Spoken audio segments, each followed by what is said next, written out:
Fala galera, Dizascope, Douglas Gonçalves por aqui para mais um Copiando Jesus. É isso, nosso podcast toda quarta-feira, tamo junto nessa mesa abençoada de comunhão e é muito bom receber você. Kenan, estamos convidando você, ó, senta aqui com a gente, vamos trocar uma ideia e hoje vamos tomar um café, já vou dar um spoiler aqui, vamos tomar um cafezinho junto aqui, então já prepara o seu aí, nós estamos preparando o nosso aqui, a gente ter essa conversa que vai ser maravilhosa, eu tenho certeza que vai te abençoar, vai te inspirar, tá? Toda quarta-feira a gente tá aqui com um tema, a gente fala de um tema, tá?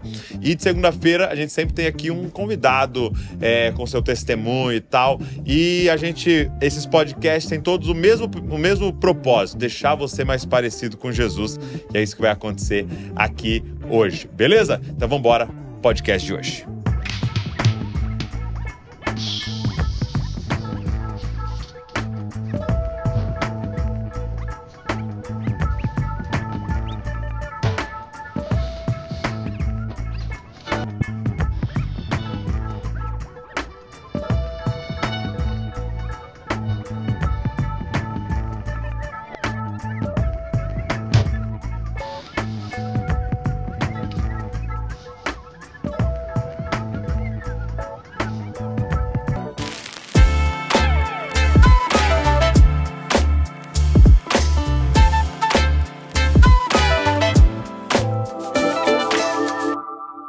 Darlan, ô brother. É isso, brother. Quando a gente tem assim uma empresa, um movimento, a gente perde sobrenome, né? Exatamente. Perde sobrenome. Darlan, ô brother. Vai ganhando a cara da marca, né? Exatamente. Por isso é marca, né? Cara, obrigado por você estar aqui. Que isso, Douglas. Eu que agradeço. Muito bom de poder ter essa conversa aqui. Eu amo falar sobre empreendedorismo no reino, a gente entender que empresa, trabalho também é missão, isso queima muito forte no meu coração. Sim. A gente poder conversar sobre isso. Sim. E para quem não conhece, Darlan, ele é fundador aí, líder dessa empresa chamado O Bruder, que é de café. Então, pros cafezeiros aqui, olha só, ele trouxe para mim essa carta, ele já me deu esse boné, que já pronto, já ganhou, marca né? registrada. Nossa, e ele me deu essa caixa com alguns cafés aqui. Esse aqui, todos são drip? Não, esse é um drip. Esse é um drip. E outros estão Você já vai entender o que é grão, drip exato. se você não sabe. E aí você trouxe os cafés aqui, café Exato. do Darlan, que é o seu Exato. favorito aí. E deixei um outro já facinho de abrir. Beleza, pra gente olhar. Tá bem Obrigado fácil. por você ter trazido Que pra isso. mim. Eu vou querer saber um pouco mais da história aqui, mas o que significa o nome, O Bruder? Cara, o Bruder O é uma interjeição, né? Uma expressão de né? Deus, Douglas, tudo bem? Então esse O tem essa característica. E o Bruder é de brother. É de do brother? alemão. Exato, exato. Então a comunidade se vê dessa forma, né? Sim. Amigos reunidos numa mesa, em comunhão, para um propósito, para uma pausa, para uma reflexão. Sim. Então, os dois fundadores, né, João e Renato Ram, João Otto e Renato Ram, quando pensaram a marca, pensaram exatamente em comunidade, pensaram muito no ambiente de família, Sim. né? E eu cheguei para agregar junto com esses dois caras que são brilhantes. Que demais. Seguinte, esse episódio que você está assistindo tem o apoio da O Bruder. Gente, é uma empresa de café especial. O que significa O Bruder? O irmão. É aqui pra gente sentar à mesa e tomar um café para a glória de Deus. Então, cafés especiais, se você curte, vou deixar o link aqui para você pedir o seu e você ainda vai estar abençoando o movimento Dizascope, porque o Bruder é nossa parceira. Beleza? Então, pede aí nesse link que está aqui na descrição e o café especial vai entregar aí na sua casa. Valeu.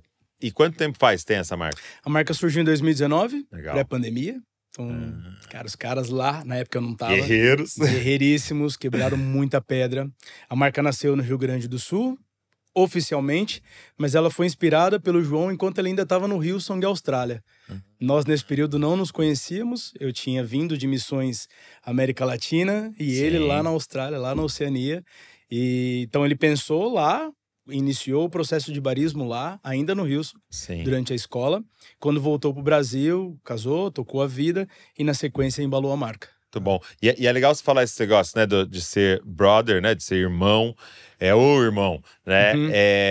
Eu acho muito legal essa questão de você falar da mesa, porque Se a gente traz para um contexto brasileiro, por exemplo, o que na época de Jesus se falava ali do pão e vinho, né?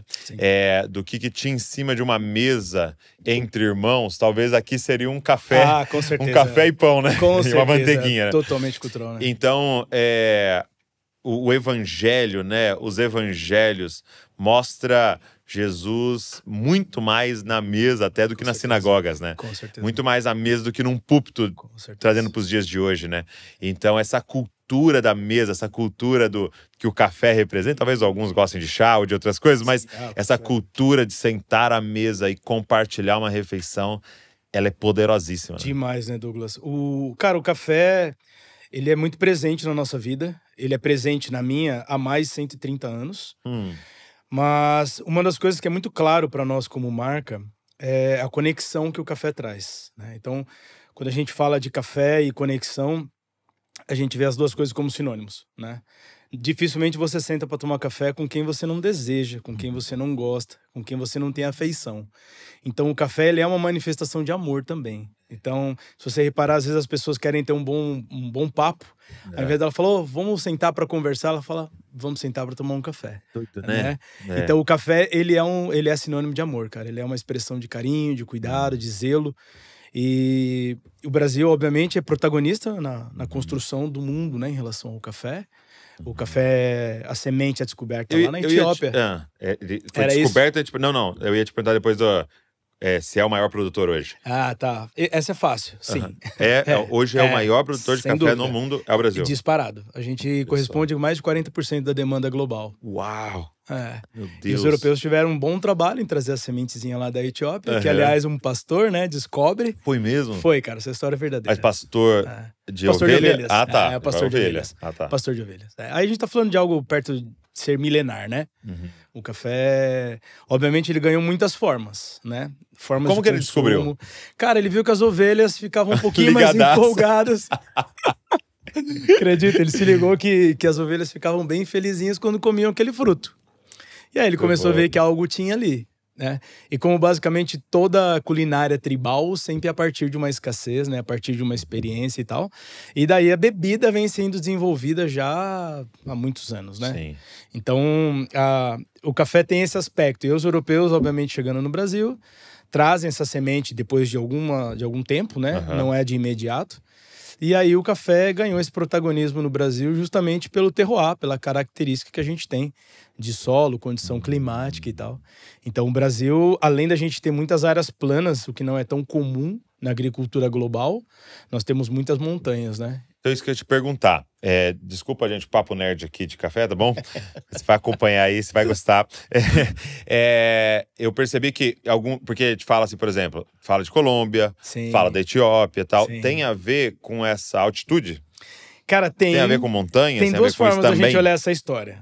Há quem acredita que isso possa ser um merchan da Colômbia. Tá. Porque ela não tem as mesmas terras planas que a gente tem. Então, como ela não produz em grandes quantidades, ela precisava encontrar um caminho que, olha, nós não tem. Exato. Nós não somos tão plano, mas nós somos muito altos, né? E em contrapartida, o Brasil tem as duas condições, né? Por exemplo, onde é produzido esse nosso café, esse em específico está a mais de 1.200 metros de altitude. Esse daqui em específico. Tá? Legal. O outro também, mas deve estar ali perto de 1.150. Não é grande a diferença. Então, há quem acredite nesse aspecto, mas também a gente nota realmente diferenças, assim, são notórias as diferenças de bebida quando a gente tá falando de um café de montanha comparado a um café de solo. E tem a ver com a oxigenação? Cara, tem a ver com muitas coisas, Douglas. A biota do solo, como a densidade do ar opera em altas altitudes, quando comparado a baixas altitudes. Cara, tem muitos fatores técnicos aí que eles alteram. Mas a gente nota, vamos colocar que o café, sobretudo, é uma percepção, né? Bom, ruim, forte, fraco. Então, como o café passa por esse campo da percepção, e isso é bem, bem relevante, é percebido por toda a comunidade profissional do café que o café de alta altitude, ele ganha mais qualidade quando comparado a cafés de baixas altitudes. Interessante. Eu tomei aquele na Indonésia, que é não é um rato, né? Sim. Como se fosse um ratinho. Onde são cafés. Que ele come e aí, a partir das fezes dele, tira o café, porque fermenta na barriga dele, né? Isso é um fenômeno global, viu, cara? Como é que é o nome Aqui dele? no Brasil, o jacu, lá são os roedores. Mas como é que é o nome desse café? Cara, desse da Indonésia específico eu não sei. Esqueci o nome. Eu não sei como é o nome do bicho. Você coloca aqui nos comentários pra nós. Ou se alguém souber aí, pode ajudar a gente. É bem legal. Eu não sei específico, mas realmente é muito diferente. É que esse fenômeno é comum, Douglas, porque é uma fruta doce, né? Se você observar o café no pé, você come ela como você come uma jabuticaba, cara. Tá vendo? Copiluac, né? Como é que a gente ia falar o nome desse trem? Então, como é que a gente ia falar o nome desse cara? Copiluac. Que é o nome do bichinho, né? Aqui no Brasil tem o fazão, tem o jacu, você tem vários fenômenos que acontecem assim na natureza, né? E, cara, quando esse bichinho chega ali, seja uma ave, um roedor, chega para comer a fruta, ele vai comer como se a gente estivesse comendo uma jabuticaba, Douglas. Se a gente pegar a fruta no ápice dela ali, a gente vai sentar no pé do café, cara, e a gente vai comer até o dia seguinte. Porque ela é muito docinha. Muito, cara, entendeu? O mesmo fenômeno das ovelhas lá, né? Sim. Então elas não comeriam uma coisa estritamente amarga Então é muito docinho, é uma fruta bem agradável de comer. Só que é óbvio que o café ficou muito mais notável pela capacidade que a semente tem de ser processada e entregar a bebida. Entendi. Ponto. Muito bom. Agora, me fala, como é que foi, Darlan, seu encontro com Jesus, né? Eu sempre leio um pouquinho da biografia da pessoa, vi que você veio de uma família católica, né, que não era tão praticante, mas como é que foi o seu encontro com Jesus ali? Sim, Douglas. Cara, a minha história pessoal, ela é bastante complexa, né? Por vários fatores. Mas eu sou um mineiro paulista, né? Vou falar um pouquinho da minha mãe e do meu pai nesse caso, porque eles têm um papel importante, mas basicamente eu nasci em São Paulo, mas como meu pai e minha mãe mineiros, eu sempre com essa ligação muito forte com o estado de Minas Gerais. Legal. Aliás, a gente está na divisa de Minas a menos de uma hora, daqui específico, né? Então, Minas e São Paulo se fundem muito, né? Se fundiram na política, se fundiram na construção do país. Aqui dá até menos, né? Dá 20 minutos. Chega em Extrema. Em Extrema, verdade, indo pela Fernandes, né? Boa.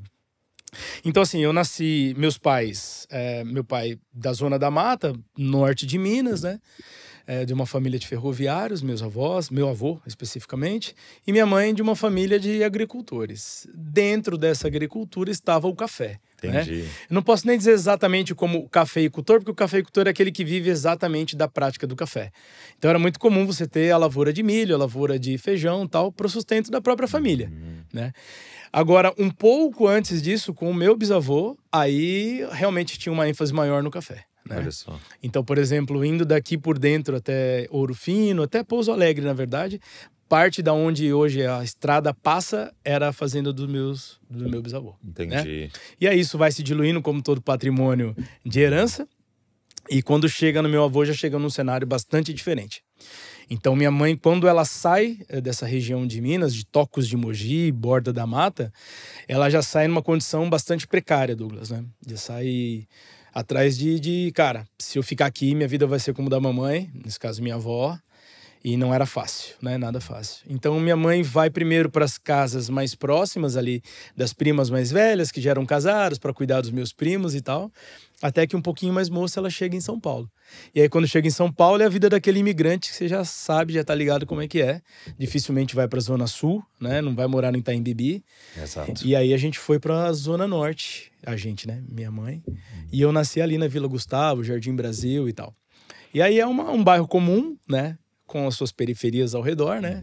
Jardim Brasil tá presente na música do Racionais, né? Jardim Brasil, Bela Vista, Jardim Ângela, Heliópolis. Então, ali o bicho pegava. Então, quando eu falo que ele é um pouco complexo, é porque eu tenho esse lado, desde criança, do rural, de passar minhas férias, meus finais de semana em cima de cavalo, no curral com as vacas e tal, e saía desse ambiente de um menino, né? De um Chico Bento ali, e ia para um lugar, na selva de pedra. Nossa, selva de pedra. Então, amigo morrendo de overdose, minha mãe muito preocupada, né, década de 90, para que minha irmã um pouquinho mais velha não engravidasse, né? Minha mãe tinha que sair para trabalhar, então minha irmã com 7 anos, né, diferença nós dois, já começava a cuidar de mim, né? Então, com 10 anos da minha mãe já trabalhava, então minha irmã ficava o dia inteiro comigo, né? Então, meu irmão, você driblar ali... Mas de 10 anos dando um de 3. De 3, você driblar ali na zona norte de São Paulo, rua, skate, droga e tudo que tá disponível ali. Então foi um processo longo aí, até a gente conseguir...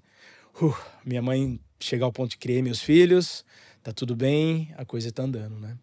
E tem um episódio aí também, Douglas, quando eu falo que é complexo, porque, cara, os pais não cristãos da década de 80, 90, a gente já sabe como é também, né?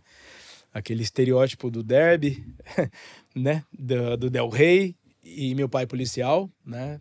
Segurança pública e tal. Não era muito simples. Então, envolve uma história de alcoolismo, envolve uma história bastante dura nesse sentido.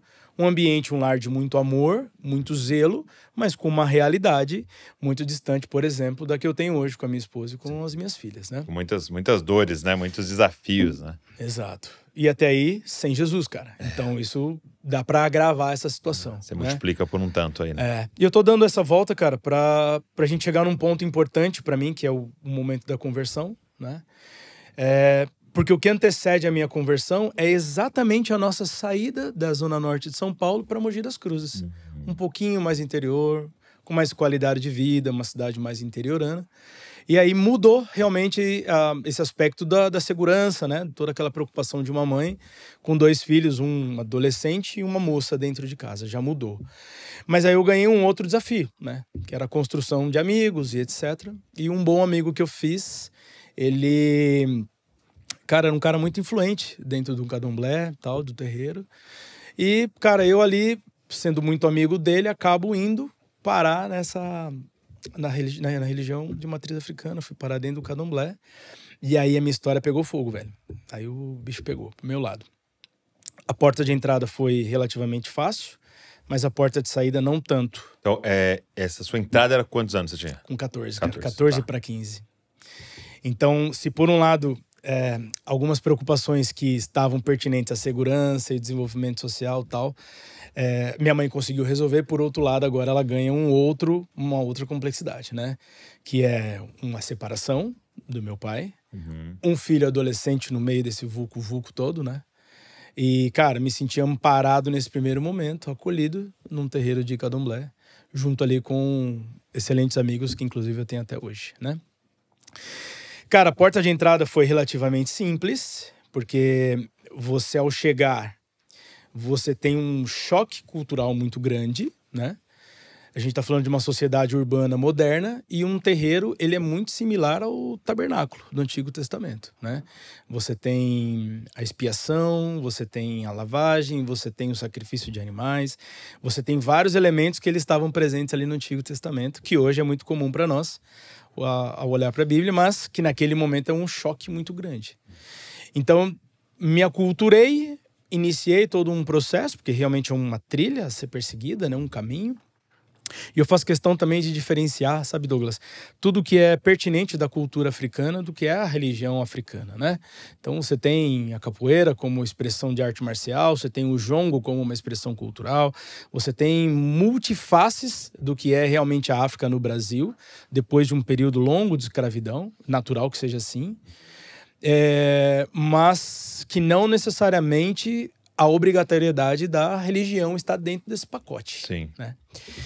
E, cara, para mim foi um período muito complexo, esse em específico, porque aí você envolve a espiritualidade, né? Não é um aspecto cultural, né, Douglas?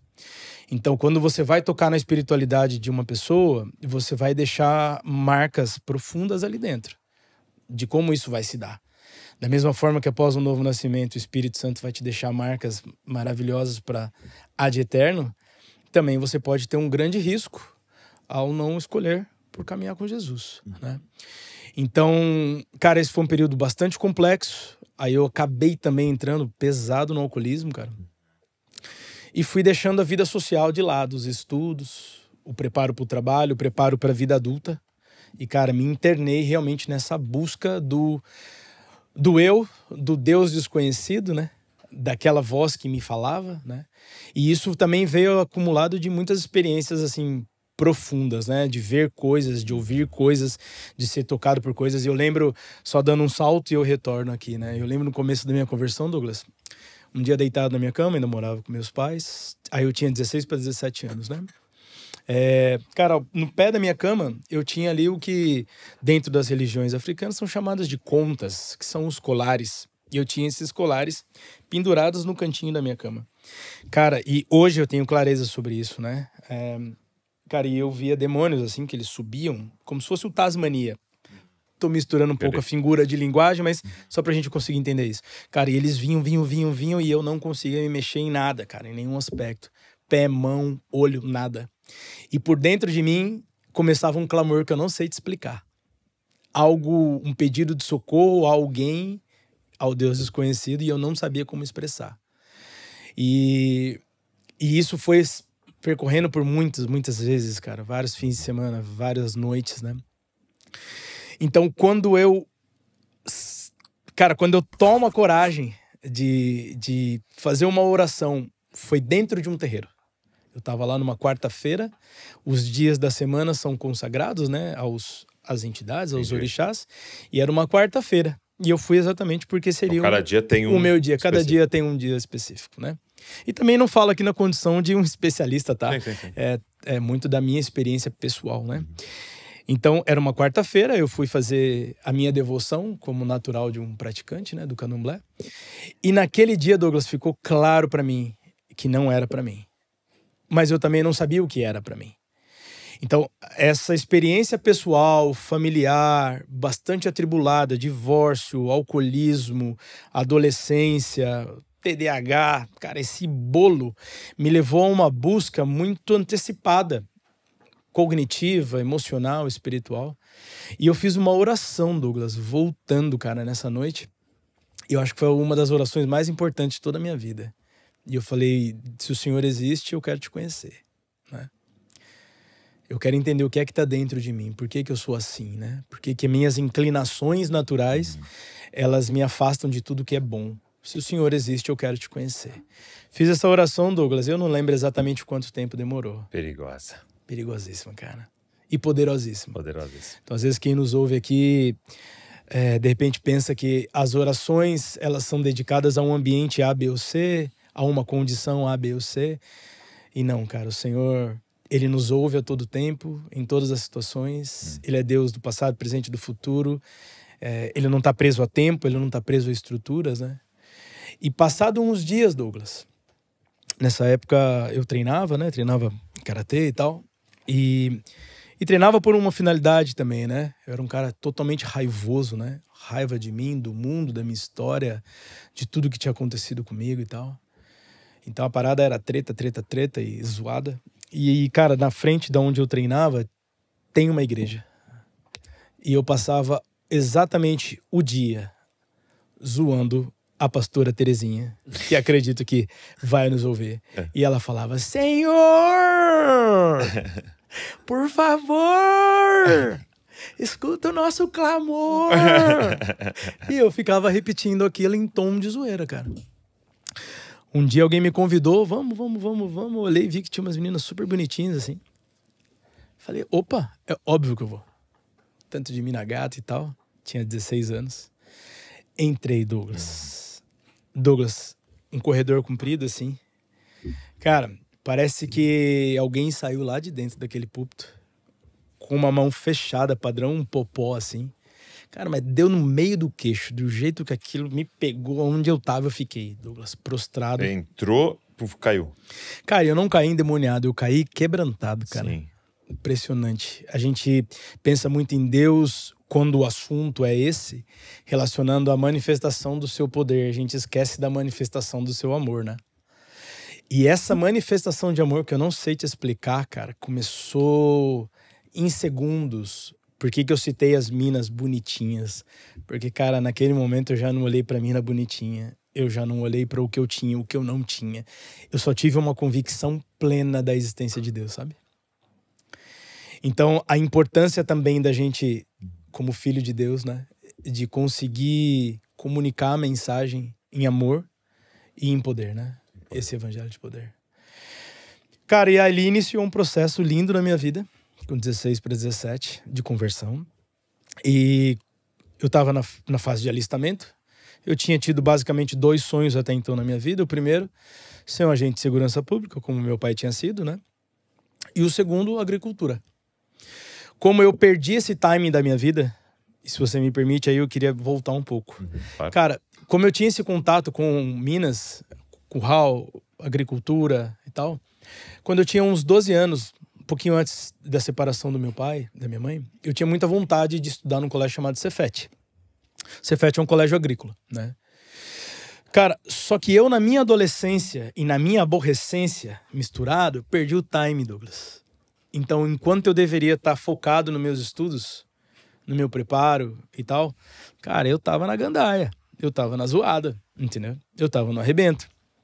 Então, quando eu chego para Cristo com 16 para 17 anos, eu já tinha vivido exatamente tudo que você pode imaginar, Douglas. E aí pode elevar o pensamento, cara. Eu tinha vivido tudo que você pode imaginar. Então, quando eu me converto, a galera da minha idade na igreja tava muito ainda... Nossa, mas eu nunca experimentei isso, eu nunca experimentei aquilo. Cara, e eu já tinha arregaçado tudo que era para arregaçar. Então, o meu foco foi, cara, como é que vocês estão diante de Jesus e vocês estão olhando para fora, sendo que a gente que tá fora esse tempo todo, tudo que a gente mais queria era ter tido esse Jesus desde lá de trás, cara. Como seria bom, como teria poupado tantas dores, tantos traumas, tantas lutas, coisas que a gente vai carregar para a vida adulta. Com Jesus ou sem Jesus. Com Jesus um pouco menos e com uma porta de saída. Sem Jesus, cara, é sem porta de saída. Aí é só catástrofe atrás de catástrofe.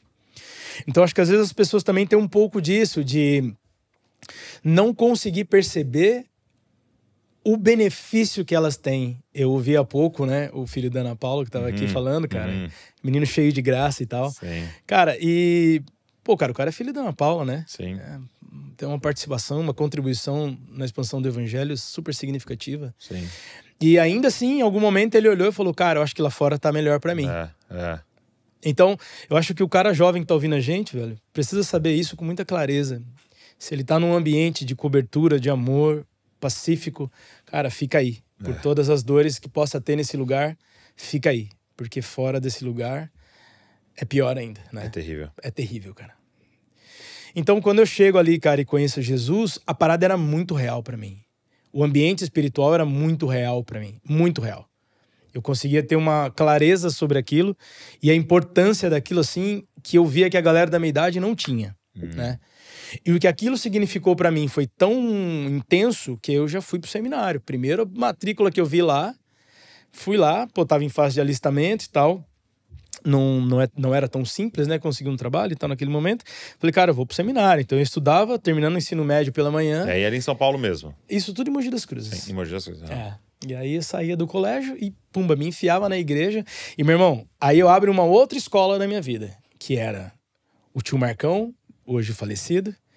Chega aqui, moleque, senta aqui, vou te ensinar a sentar piso. Eu vou te dar a chave do almoxerifado da igreja, você vai controlar o que sai e entra de desinfetante, produtos de limpeza. Vem aqui que eu vou te ensinar o evangelho na prática. E aí começou esse processo de discipulado, cara, muito dentro do que seria meu preparo para a vida adulta, para a vida missional, para a vida corporativa, porque a liderança que mais tarde eu vim exercer em alguns cargos mais elevados, de C-level, cara, começou aí. Sentando piso, limpando a igreja, recebendo as pessoas. A igreja que a gente congregava, onde eu fiquei mais de 10 anos, ela inundava, então foi tirando água. Quando a gente tinha que evangelizar os mendigos, naturalmente, aí o cara se convertia e vai pra onde? Vai continuar na rua? Então, dormir com esses caras dentro da igreja. Minha mãe ali, a dona Hilda, tadinha, cansou de perder cobertor, né? Porque o esquema era correr em casa, pegar o que tinha e voltar pra igreja, né? Então, cara, inaugurou um período de discipulado muito real, assim, muito prático. Então, de uma forma geral, a minha história, ela começa nesses dois lugares geográficos, ela se divide por dois mundos muito diferentes, um mundo mais rural e um mundo mais urbano da década de 90, bastante complexo. Depois, passo por essa experiência religiosa e aí conheço Jesus. Sim. Conheço Jesus, vou para um seminário. E daí começa a minha inclinação ministerial. E aí você chegou a estudar na Argentina, né? No Cancion. E você volta e começa a exercer esse trabalho pastoral. Exato, cara. Aí eu tenho essa passagem pelo Cancion. Fico lá 2004, 5 e 6, finalzinho de 4, 2005, 2006. E foi um período maravilhoso, né, Douglas? Cara, por que ele foi maravilhoso? Então, quando você se dispõe a ir para uma escola missionária, uma escola cristã, a primeira coisa que a gente precisa entender é que se trata de você. Depois se trata da matéria. Seja uma escola musical, uma escola missional, uma escola pastoral. O primeiro alvo é você. Deus quer fazer em você, né? Porque o ministério não é o que você faz. O ministério é quem você é. É aquilo que você carrega, né? Se a gente voltar um pouquinho no Antigo Testamento, todo profeta com o seu próprio nome carregava em si a sua missão, o seu propósito, né? Então, esse período de Argentina, de mais solidão, e embora eu não estava sozinho, né? O mesmo período do Marcos Brunet, que eu tive o período de conhecer ali em 2003, aí tava o Humberto, tinha uma galera que eu já conhecia de alguns anos anteriores, mas, cara, o Senhor me isolou mesmo, assim, para um ambiente de, velho, vamos tratar aqui, vamos olhar pro que aconteceu com você até aqui pra gente preparar para o que vem, né? Então eu passo esses 2 anos, tenho algumas experiências em missões na América Latina, volto para o Brasil e inicio esse auxílio na igreja que eu congregava. E então dali a gente vai trabalhar nas igrejas, que a denominação naquela época tinha em outras cidades, né? E até que eu recebo um convite da MCM, que é a Missão Cristã Mundial, para ir para Goiás trabalhar lá junto com o Projeto Meninas dos Olhos de Deus e tal. Então eu venho, volto para o Brasil, fico um ano e pouco aqui na minha cidade, Mogi das Cruzes, e vazo para Trindade, né, que é onde está a MCM, e volto para o campo missionário. E aí eu queria fazer uma pergunta, né, bem intencional para todo mundo estar nos ouvindo aqui. Então hoje nós estamos aqui e você está aqui como um cara representando a O Bruder, uma empresa, né, que vende café, que tem lucros, dívidas, boletos e tal, é uma empresa, né? Um CNPJ. E eu percebo em você e tudo que falam de vocês e tal, a forma tão missional que vocês encaram tudo isso, né? De redimir várias coisas em relação a isso e tal. Mas você está me contando a sua história de você indo para uma função pastoral, você indo para missões ali com os meninos. E talvez, para alguns, seria um retroceder espiritual. Você falar, não, eu saí daqui e agora estou numa empresa. Sim. Como é que foi essa decisão? Sim. E como é que você encara isso? Cara, aí tá na continuidade exatamente onde eu parei. Aí eu vou para a MCM, fico ali mais quase 2 anos. E naquele período, quando a maré sobe, sobe os barcos, né? Naquele período eu olho pro meu redor e falo, cara, ok, eu passei alguns anos em escola, volto agora liderando uma parte da escola, mas estou em escola. Cara, a vida não pode ser uma eterna escola. Depois que você aprende, tem que fazer algo. Tem algo a ser feito. Não dá para você ser missionário de base. Mas em contrapartida, sabe por que eu citei exemplo Marcos, né? Uma das gravações do Marcos feitas lá, cara, a gente tava segurando toalha pro Marcos fazer a gravação dele, né?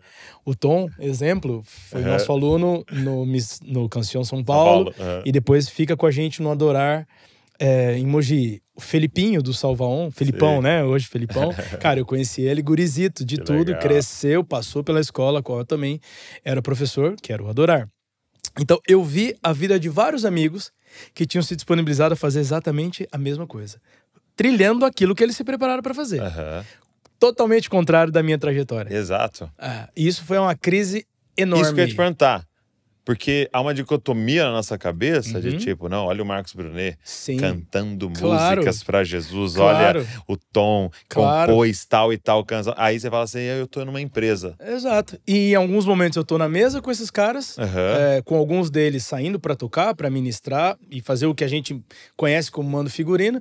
No dia seguinte eu tô simplesmente trocando fralda no anonimato, tendo que começar do zero um negócio, ninguém me conhece, eu não sou um cara tão expressivo em rede social, Cara, você tem que começar esse cara do zero. Pra mim, esse momento pós-MCM foi o abandono. Eu falei, cara, eu preciso dar um jeito na minha vida. Sempre contando moeda, as coisas não acontecem pra mim, né? Na minha cabeça tinha isso muito pesado. Se fosse para ter acontecido, já teria acontecido. Então, eu preciso parar isso, preciso abandonar isso e seguir uma trajetória. Porque aí já com entre 23 e 27 anos, essa crise foi muito existencial. E quando eu olhava os meus amigos casando, tendo filhos, faculdade, entrando no trabalho, e eu ainda, cara, naquela figura, né? parte me viam como pastor, parte me viam como missionário, a outra parte me via como servo, a mãe da menina que eu queria namorar me via como o carinha da igreja, né? Então, eu cheguei num momento ali, já vindo de uma crise de identidade muito forte por conta de como a minha vida se deu, né? Depois eu faço uma escolha que naquele momento era muito mais contramão do que hoje eu vejo. Hoje eu tenho várias pessoas que eu vi crescer, estão em escolas e tal. Cara, com rede social todo mundo cria cria renda alternativa, cria marca. Naquele momento essa trajetória era muito clara. Pra você ter ideia, quando a gente falava de empreendedorismo cristão, você tinha como referência a Donep. Então, ou era altos empresários ou não era empresário. 2010 abaixo não tinha um movimento de empreendedorismo, você não tinha as redes sociais, você não tinha. Então, ou você era CLT... uma carteira assinada com benefícios e Exato, ou você férias. Era CLTzaço, ou você era realmente um grande empresário. Não existia um processo de encurtamento entre essas coisas, essas realidades. Então, pensa essa salada que estava na minha cabeça. Então, o que eu faço? Eu saio de missões, já entro na faculdade, na minha primeira faculdade, na primeira graduação. Vou fazer administração. E, cara, sempre fazendo trabalhos esporádicos. Bico, né? Vulgo bico. Então, chegava final de ano, o que eu fazia? Voltava a trabalhar. Você trabalha? Trabalhos esporádicos. Exato, trabalhos esporádicos. Voltava... Como é que os caras falam? Estou entre empregos. Estou... Desempregado. Ou seja... Sou frila. Sou intermitente. E isso se dava, E faço jejum intermitente. Faço. Eu faço questão de dizer, isso se dava por múltiplos fatores. Vamos lá. Eu tinha sido um cara que se preparou para o ministério. Ministério pastoral. A única coisa que eu realmente desejei com toda a intenção do meu coração foi essa. Alguma habilidade em ministrar adoração, obviamente não se compara a esses nomes que eu trouxe, mas alguma habilidade não faltava, dava para seguir. Só que para isso acontecer, de duas uma, ou você meio que se lança e vai se desenvolvendo, ou você tem uma rede de apoio que reconhece isso em você e te catapulta, e as duas coisas não aconteciam. Então, é como se as pessoas me vissem em uma plataforma, pregando, cuidando, conduzindo, e elas definissem, ele é isso. Mas quando eu saía daquilo, eu ficava sem um lugar. Não conseguia me encaixar num lugar. E numa sociedade a qual os capitais são fundamentais, eu ia sobreviver do quê? Então chegava final de ano, eu voltava a fazer os biquinhos, cara, de fotógrafo, loja de roupa, né? Em algum momento não parece, mas eu surfei. Hoje parece que eu comi um tubarão com a prancha e tudo. Imagina. E, cara, então eu ia fazer os trabalhos de final de ano nas lojas de surf, né? Nas quais eu conheci e tal. E eu tive uma gerente aí, a Vanessa Bunny, sou super grato a ela. E ela foi minha gerente, e ela via a minha correria. Cara, ela conhecia o meu caráter, sabia do meu esforço, sabia da minha trajetória. E eu tava atendendo um cliente, eu já tava na sondagem. Cara, o que esse cara faz, não faz. Porque se ele for um cara legal que pode me abrir porta, eu já empurro meu currículo nele. Eu sabia que da onde eu tava já tinha perdido um timing muito importante, né? Então, eu fazendo faculdade e tal, e a Vanessa, cara, entra na indústria farmacêutica. Minha ex-gerente. Depois de um tempo ela engravida e ela precisava de um substituto temporário. Ela me liga. E aí, Darlan, tudo bem? Meus amigos me chamam de Pete, Douglas. E aí, Pete, tudo bem? Tudo bem? Cara, tem um trabalho aqui na indústria farmacêutica que não sei o quanto isso soa pra você, mas é o ápice do ápice que um vendedor poderia chegar naquele momento, né? E eu vou te contar já o porquê. Cara, é uma vaga temporária, tô dentro. Não perguntei nem quanto era pra ganhar, o que desganhava, só queria estar dentro. Queria entrar como propagandista farmacêutico. Era isso. Dito e feito, fico 6 meses como estagiário. E aí tem uma história interessante, porque precisava de carro para trabalhar. Eu não tinha carro, obviamente, quebrado, né? E aí eu já namorava com hoje minha esposa. A mãe da minha esposa pega um uninho que meu sogro usava para pescar, que você virava para um lado, abria a outra porta, sabe? Você vira pra esquerda, ele abre a porta da direita. Exato. Cara, eu desmonto aquele carro inteiro, Douglas. Dou um baita de um talento, um banho de pintura. Cara, deixei o uninho zerado. Primeiro dia de trabalho com o meu chefe, ele entrou. E aí, Darlan, prazer, vamos começar as primeiras visitas. Vamos visitar qual médico? Não, Robson, vamos visitar um médico A, B, C. É esse produto pra ele, aquele produto, como manda o layout. Tudo pronto, o script. Cara, na hora que ele tava de camisa branca, na hora que ele coloca o cinto de segurança, velho. Eu não tinha limpado o cinto de segurança, cara. O cara ficou com a camisa do Vasco, camisa branca. Eu num uninho quebrado, ele olhou pra mim e falou, do Vasco cara, não vende nada. Vou fingir que eu não vi pra dar uma força pra esse moleque aqui, vamos que vamos. E, cara, foi tão linda essa trajetória, porque aí termina meu período de estágio. Eu já tinha tido o melhor salário que eu tinha tido na vida e não tinha uma vaga permanente. Cara, passou 2, 3 meses, eu consegui uma vaga num laboratório também, numa multinacional. E meu primeiro salário, 2011, 12, caiu R$13.000. Eu com casamento agendado, que seria em 2014 e tal. Quando eu peguei minha folha de pagamento assim, falei, não, acho que eles erraram. Acho que não é esse daqui, deixa eu ligar lá para RH para devolver.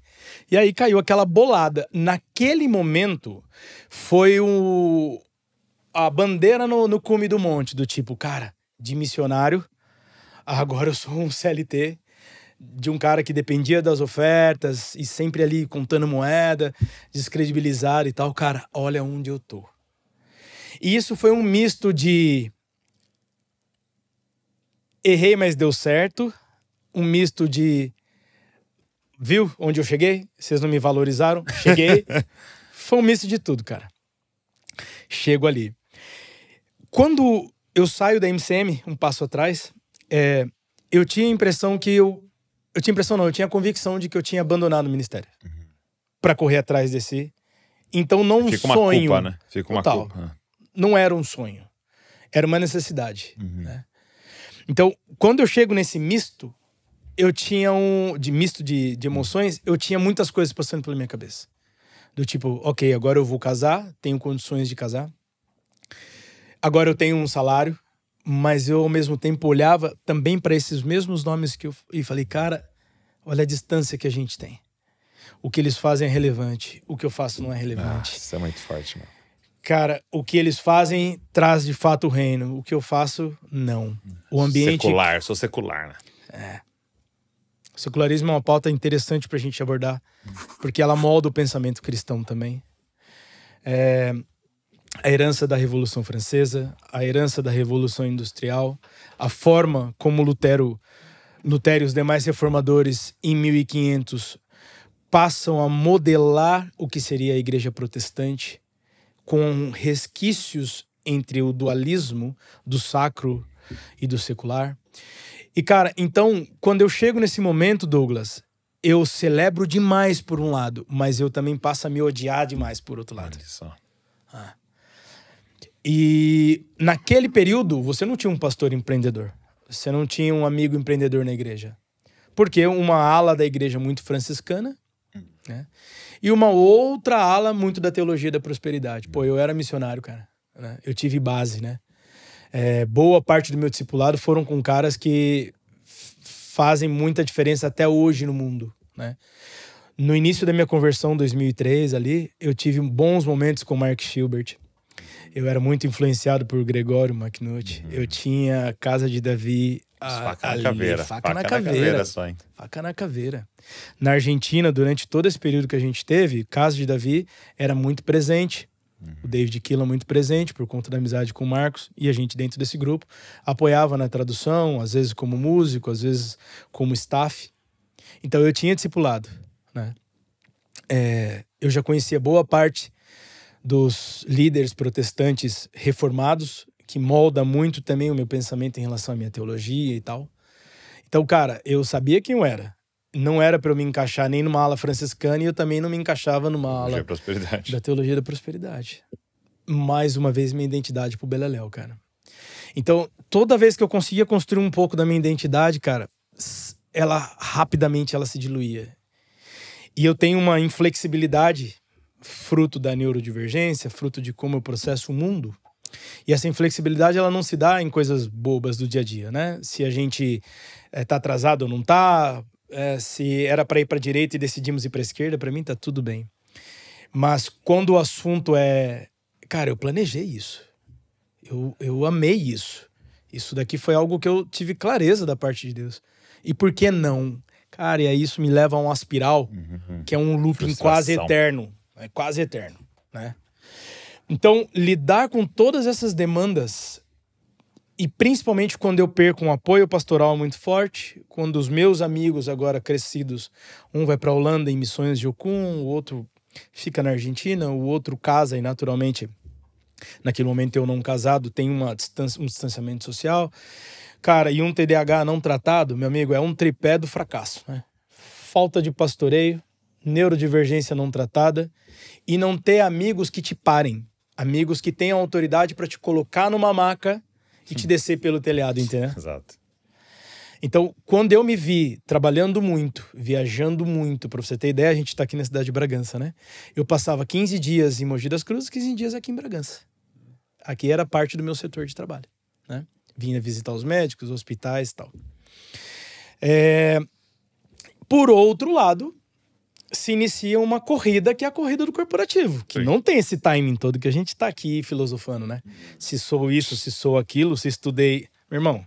Quem vende mais? Pau tá cantando, bicho tá pegando e ninguém quer sair daquilo. Todo mundo luta tanto para chegar naquilo. Tanto que o turnover de uma indústria farmacêutica com propagandista é muito baixo, baixíssimo. É comum você ver propagandistas já aposentados e seguem trabalhando. O cara tá na companhia há 30, 40 anos. Porque realmente é uma profissão que, cara, ela é nobre dentro dessa pirâmide de vendas, né? Dentro do mundo do CLT, né? Então, cara, essa trajetória, que eu acho que dá pra gente entrar um pouco mais, ela foi moldando o meu retorno. Cara, eu vou chamar de retorno, porque eu me considero desviado nesse período, sabe? Assim, e aí você fala, pô, desviado... Né? Desviado por quê? Você não tava no prostíbulo, não tava bebendo, não tava caindo.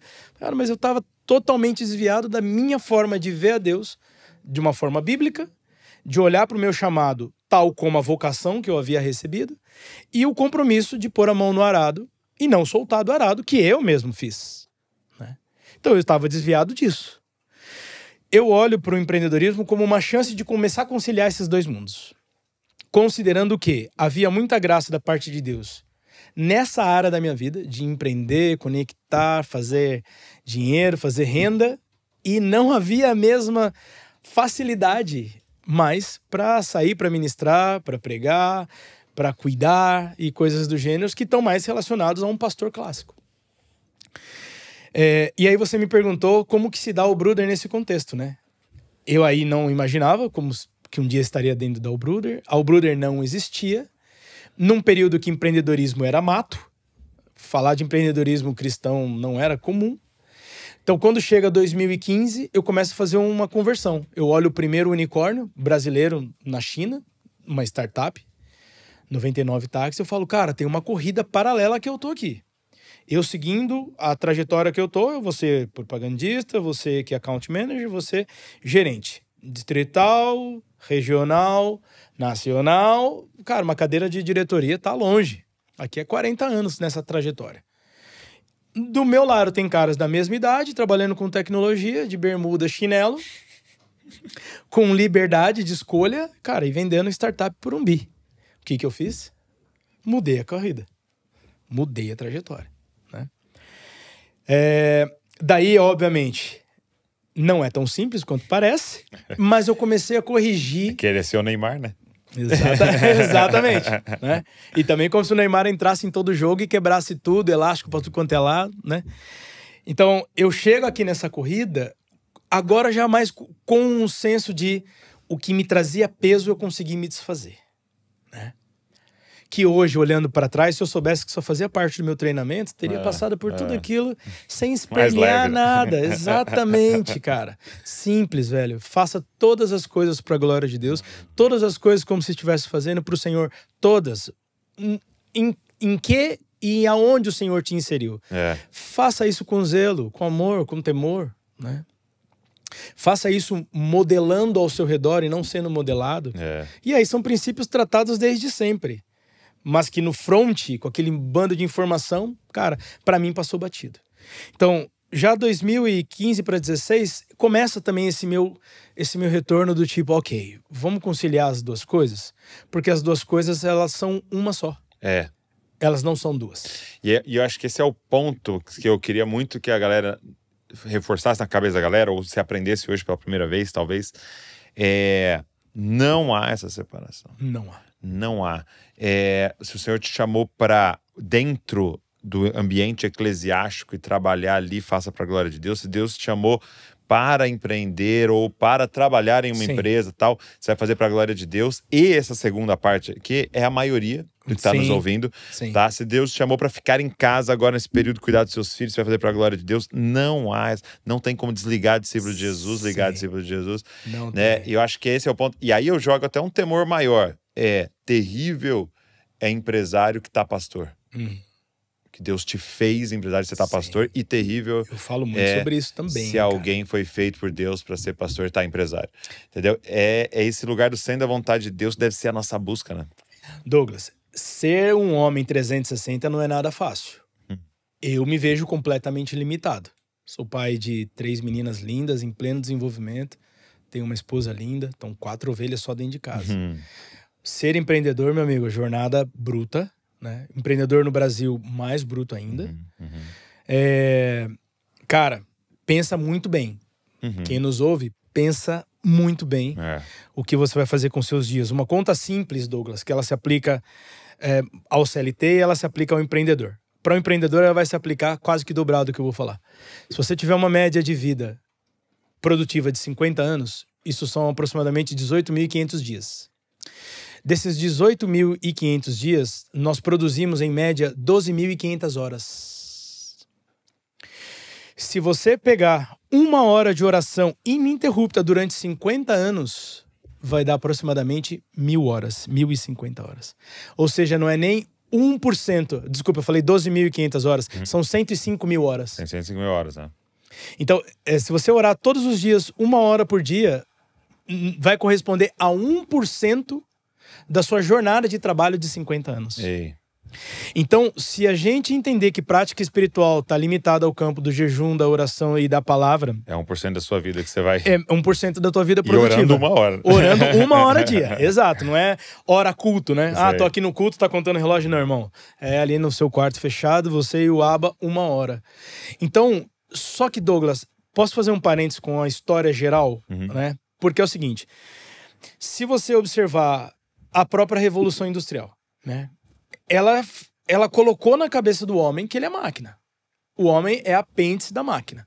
Essa é a teoria do Ford. O Fordismo é isso. Se a gente volta um pouquinho antes, no dicotomismo, que principalmente é muito presente na Igreja Católica. O sacro é sacro e o que não é sacro, ou ele é profano ou ele é secular. A gente cairia num outro princípio que não é tão fácil de ser debatido em algumas poucas horas, mas é aonde não habita Deus de forma plena, não tem espaço vazio. Algo vai habitar. Algo vai governar. Exato. Então, nessa guerra de poderes celestiais, se por um lado nós temos Deus, por outro lado nós temos o seu inimigo, nosso inimigo, nós temos Satanás. Se por um lado nós temos os anjos que adoram e trabalham conjuntamente em obediência e em temor a Deus, por outro lado nós temos os demônios. Então não tem vácuo de poder, não tem espaço de poder. Não tem campo neutro. Não tem campo neutro. Então, se o teu trabalho você acha que é campo neutro, cara, talvez você esteja com o meu Steve desviado. Né? Forte. Por outro lado, se você acha que o teu campo de trabalho é exatamente o seu ambiente espiritual e que ele justifica a sua falta de prática de jejum, palavra e oração, você também está desviado. Você também está distante daquilo que é o chamado da parte de Deus. Então, uma vida para a glória de Deus, ela inclui tudo o que você faz. A todo tempo e em todo momento.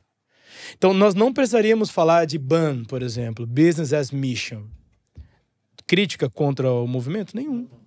Ele só vem resolver um problema. Exato, ele só está tentando fazer com que a gente olhe para o texto. Faça todas as coisas para a glória de Deus. Todas as coisas como se estivesse fazendo para o próprio Senhor.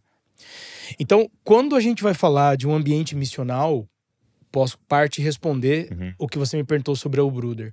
Ele precisa ser um ambiente que manifesta o reino. Paz, amor e justiça. Okay. Justiça com os funcionários, justiça com os clientes, com fornecedores.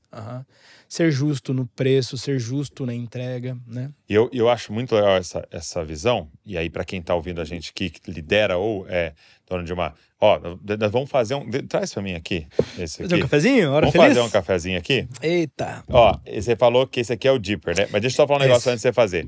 O que eu acho muito legal dessa visão é que a gente deu uma avançada, é uma coisa boa, tá? Não parem com isso que eu vou falar agora, que eu tenho uma empresa, ela gera lucros e eu quero que ela seja missional. Vou pegar parte desse lucro e eu vou investir em missões. Sim. Isso é muito legal, Sim. Continue fazendo. Mas tem uma coisa a mais, e que é muito maior ainda, né? Que é ela ser a missão. Sim. Aí você encarar todos os funcionários ali dentro como responsabilidade sua de expressar o reino para eles. Você encarar todos os clientes como responsabilidade sua de expressar o reino. Sim. E você pegar todos os fornecedores e entender que os princípios do reino precisam se aplicar a todos eles e tal. Aí é uma outra... E continue pegando o lucro e também investindo também em missões. Mas assim, é você entender que já é missão pisar ali às 8 da manhã. Com certeza. Né? Então, isso que você está falando é maravilhoso, porque aí vai para outro nível. Vamos fazer isso aqui excelente, Claro. não só porque vende, é porque a gente expressa o reino. Claro. Essa caixa tem que estar certa e tal. Então, cara, isso precisa se espalhar, e né? isso que você está falando é algo muito real. O João, meu sócio, por exemplo, ele toca todo o criativo da empresa. Cara, olha isso daqui, Douglas, né? Maravilhoso. Cara, um cara que... Coloca na minha. Cara, um cara extremamente zeloso com o produto, extremamente zeloso com a experiência do usuário. E é óbvio, se você é pastor de uma igreja, você sabe o quão complexo é ter alinhamento entre os próprios irmãos. Quando a gente está falando de empresa, nem todos são cristãos. Sim, né? sim. Você não vai contratar sua Exatamente. Nem todos entendem exatamente só pra como galera vocês entender, entendem. só um parênteses, aqui é um drip, né? Esse é um drip coffee. Drip. Exato. E você vai colocar... ele já vem pronto para você preparar ele, né? Exato. Olha o cheirinho, Douglas. Pode abrir o seu, fica à vontade. Tem aqui do lado. Tá aqui do lado. Isso aqui é o cheirinho da alegria, cara.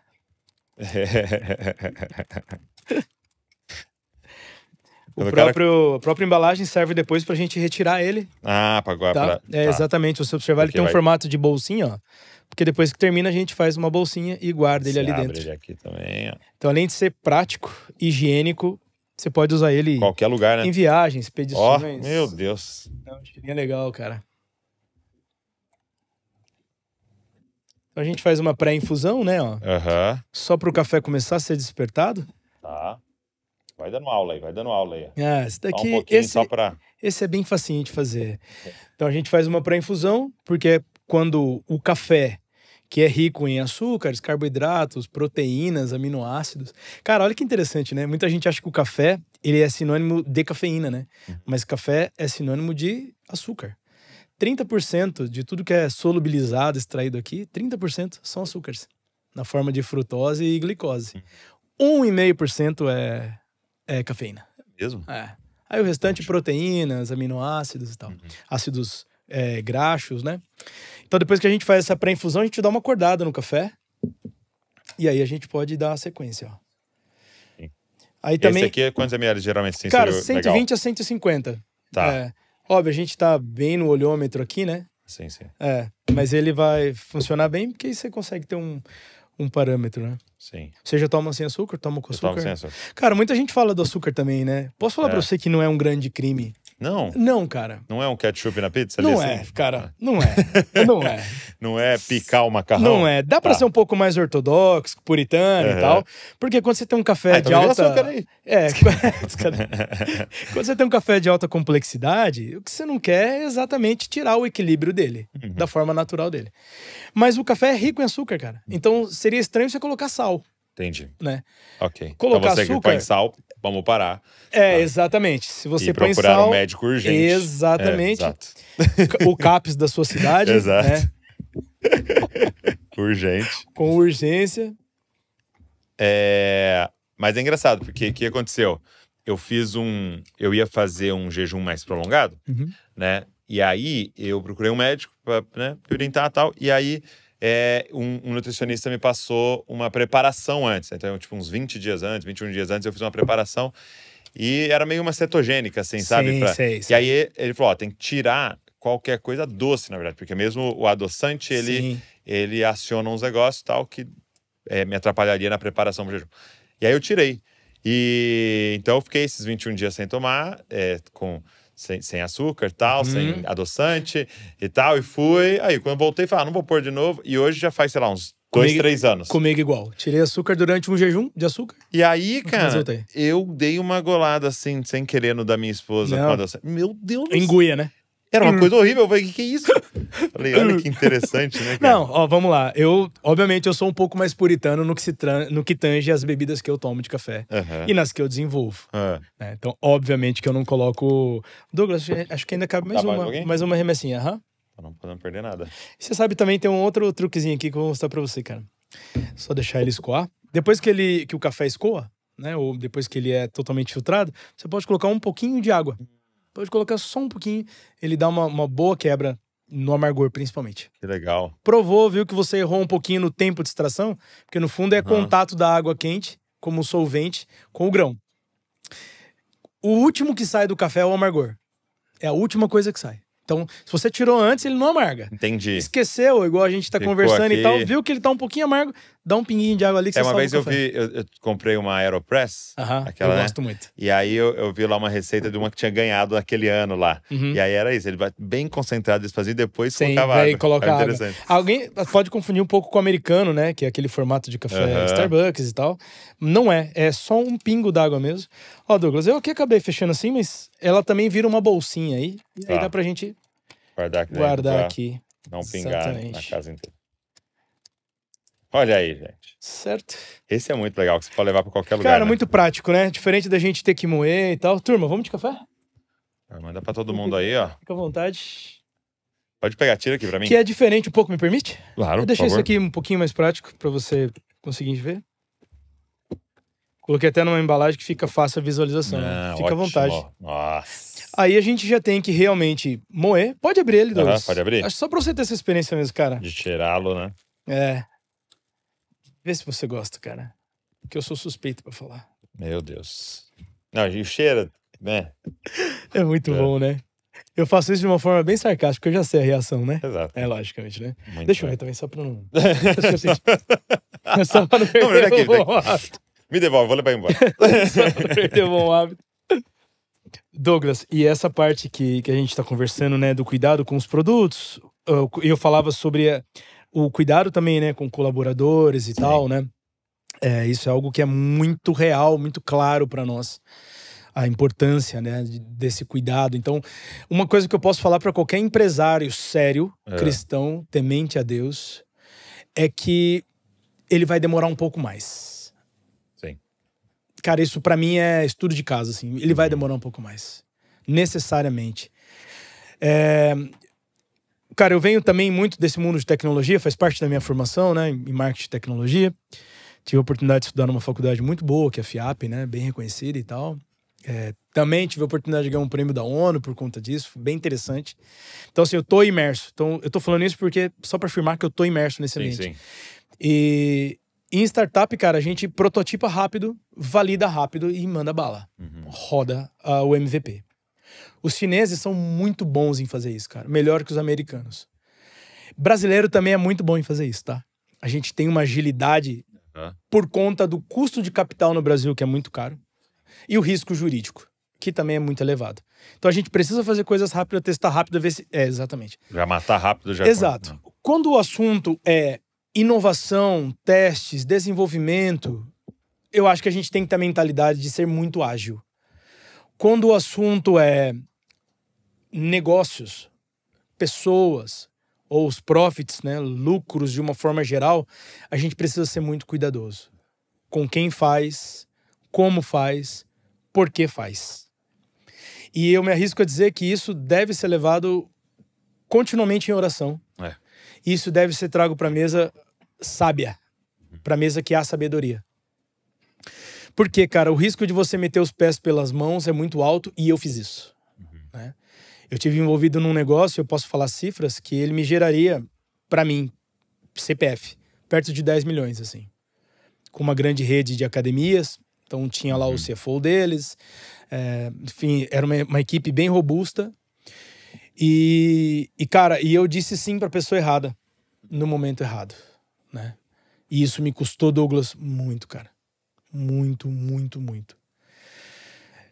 Eu não acho que isso é exclusividade minha. Todo empreendedor vai errar mais do que vai acertar, eu posso te dizer.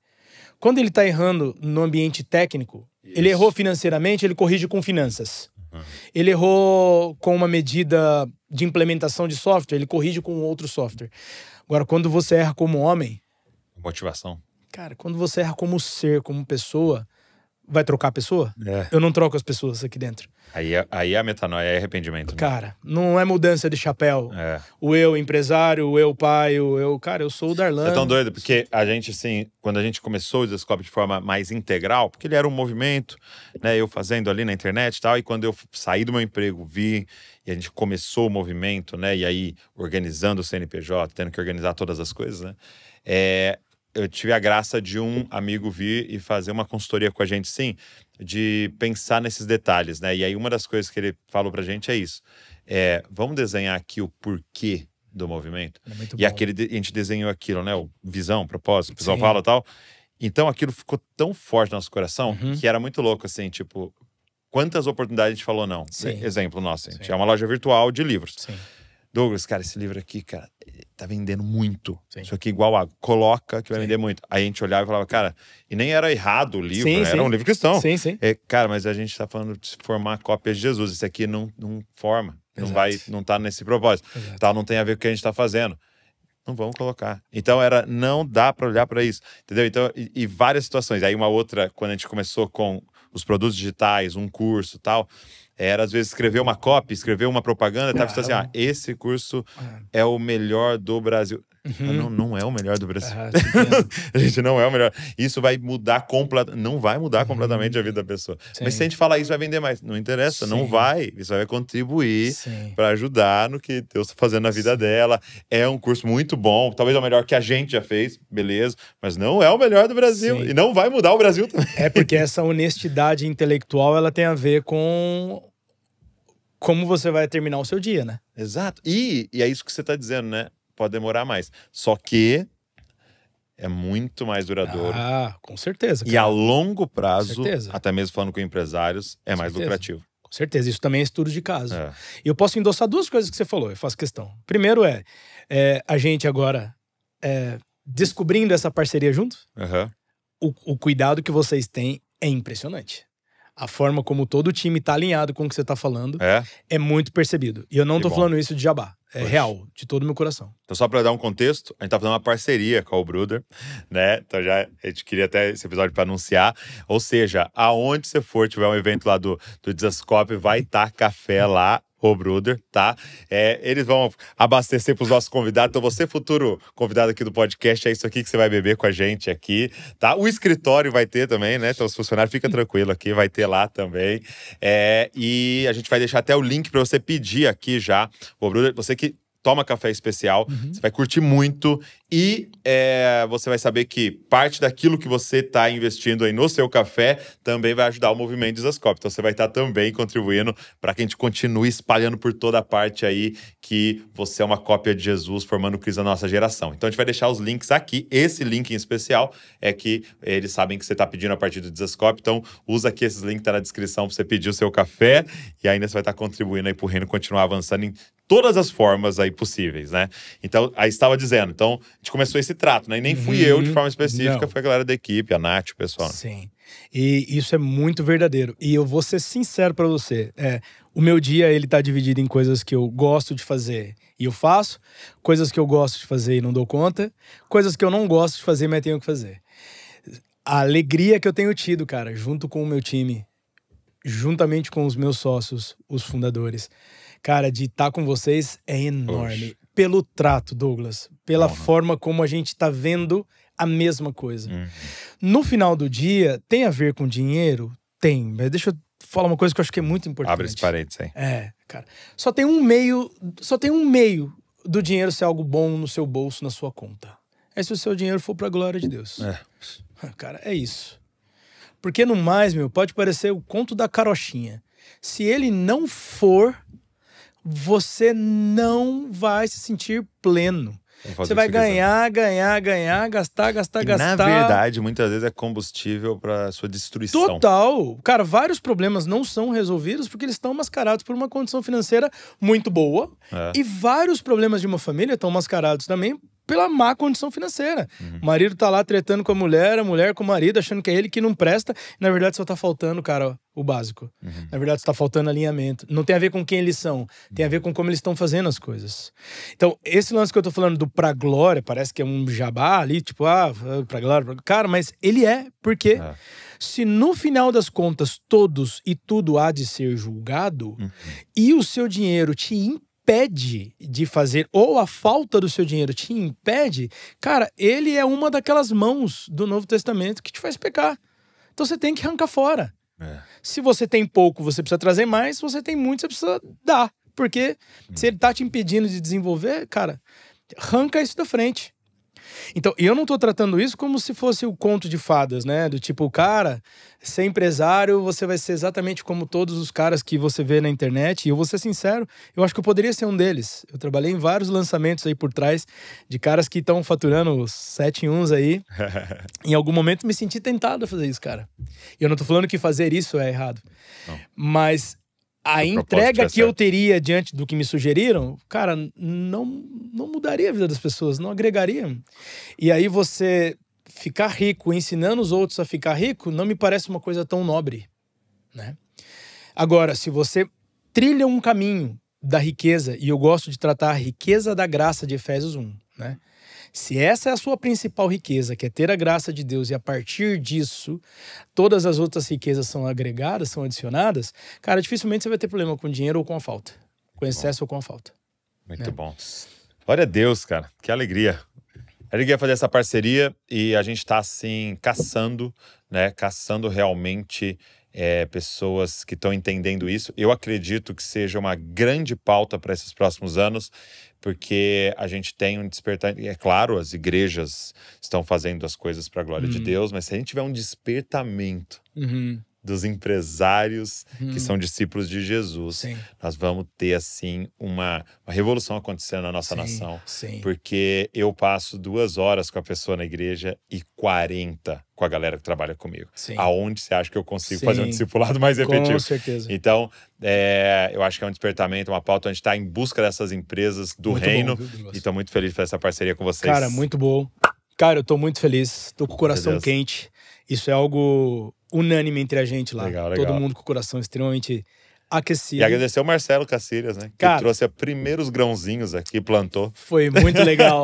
O Marcelo plantou aqui contigo e eu tinha plantado com o Tom. Aí, ó, tá vendo? Aí chega ali, cara, que interessante. Como as coisas vão se obrigado, Alan, cara, por esse tempo. Te agradeço demais, Vamos ver o que Deus Douglas. tem pela frente aí. Vamos, tem muito. Obrigado você que tá aqui nos ouvindo, nos assistindo.